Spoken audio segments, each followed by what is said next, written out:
You cannot blame people for resisting change because that doesn't solve your problem. The question now is, how do you think strategically so that you get people's buy-in on the change? Pagka narinig nyo yung salitang cascading, what comes to mind? Pag sinabing cascading the plan, what comes to mind? Short, gawa na yung plano, binababa na lang. Na-experience nyo po ba yun na may binabasa yung plano tapos sabi nyo, ano naman to?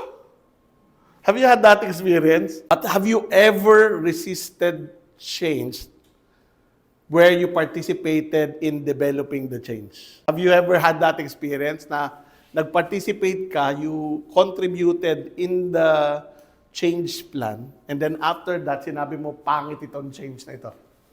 Wala, no? Kasi you have buy-in. Yun yung problema natin sa cascading. When we plan in a vacuum, we don't involve people, and then we say, eto plano.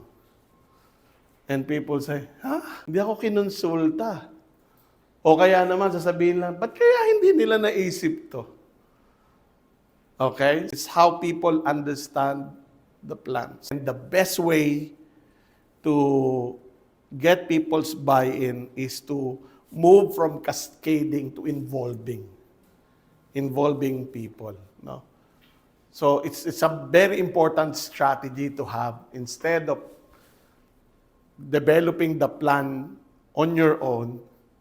Lead the planning process with your people. And if you're going to plan with your team. Say if you're just going to plan alone and then you say, hey team, here's what we're going to do. Eh dito pa naman sa Pilipinas, pag sinabi mo, team, eto plano ha, pagtalikod mo, ano ba yun?